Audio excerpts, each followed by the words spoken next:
TV सत्यमेव व्रतम। उद्धव ठाकरे यांच्यावर जनतेचा विश्वास राहिलेला नाहीये। पंकज भोयर।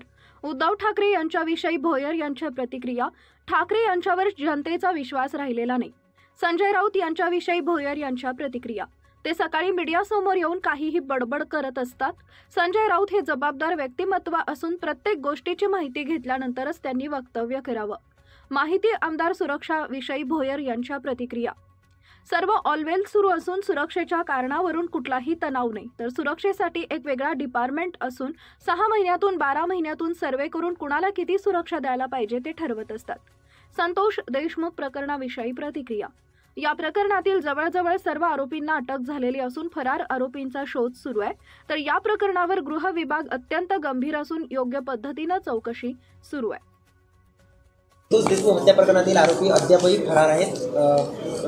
गृह विभाग त्याच्यावर काय कारवाई करते? कधीपर्यंत? जवळजवळ सर्व आरोपींना अटक झालेली आहे आणि जे आरोपी फरार आहे त्याचा देखील शोध त्या ठिकाणी चालू आहे आणि सरकार याच्याबद्दल गंभीर असून गांभीर्याने संपूर्ण चौकशी चालू आहे। महायुतीमध्ये काही नेत्यांची सुरक्षा करण्यात आली, त्यामुळे महायुतीमध्ये एक तणाव सुद्धा निर्माण झाला आहे का? महायुतीमध्ये कुठल्याही पद्धतीचा तणाव नाही, अतिशय समन्वयानं संपूर्ण महाराष्ट्रामध्ये या ठिकाणी काम चालू आहे।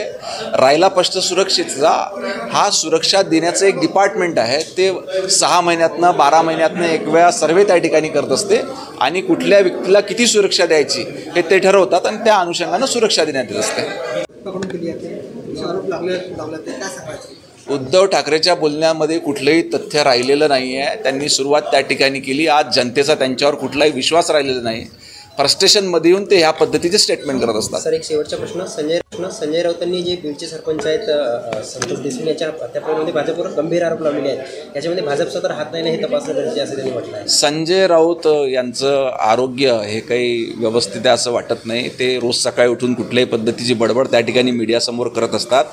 ते अतिशय जबाबदार व्यक्तिमत्व आहे। त्यांनी सर्व माहिती घेऊन जबाबदारीनं त्या पद्धतीनं प्रतिक्रिया द्यायला हवी।